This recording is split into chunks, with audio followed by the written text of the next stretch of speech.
कमरा नंबर 13। बारिश की वो रात राहुल कभी नहीं भूल सकता था।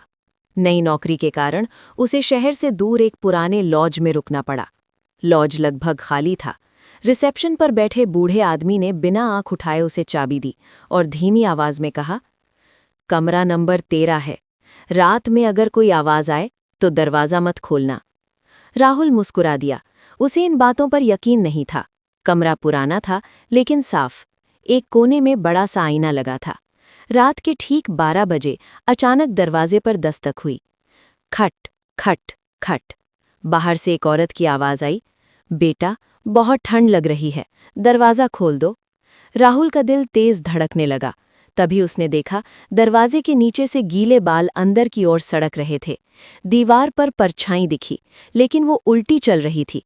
अचानक लाइट बंद हो गई। वही आवाज अब उसके कान के पास थी, तुमने दरवाजा क्यों नहीं खोला? सुबह राहुल की लाश आईने के सामने मिली।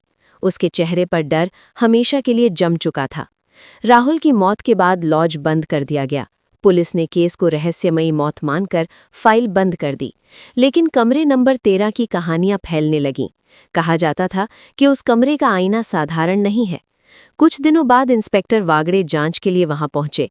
कमरा खाली था, लेकिन आईना धुंधला था। जैसे ही उन्होंने आईने को छुआ, उंगलियों के निशान उभर आए, अंदर की तरफ से। अचानक आईने में राहुल का चेहरा दिखा। उसने बताया कि एक औरत है जो आईने के अंदर रहती है। वो लोगों को आवाज देकर बुलाती है और जो डर जाता है उसे आईने में कैद कर लेती है। इंस्पेक्टर वागड़े पीछे मुड़े और वही औरत उनके सामने खड़ी थी। अगली सुबह इंस्पेक्टर वागड़े गायब थे। आईने पर एक नया नाम उभरा, वागड़े। सरकार ने लॉज को गिराने का आदेश दिया। मजदूर आए, मशीनें लगीं, लेकिन जैसे ही कमरे नंबर 13 की दीवार पर हथौड़ा पड़ा, अंदर से इंसानी चीख सुनाई दी। दीवारों पर चेहरे उभर आए, जैसे लोग जिंदा दीवारों में बंद हों। मजदूर डर कर भाग गए। रात को वो औरत फिर दिखाई दी। उसने बताया कि ये कमरा लोगों के डर से बना है। जब तक लोग डरते रहेंगे, ये कमरा जिंदा रहेगा।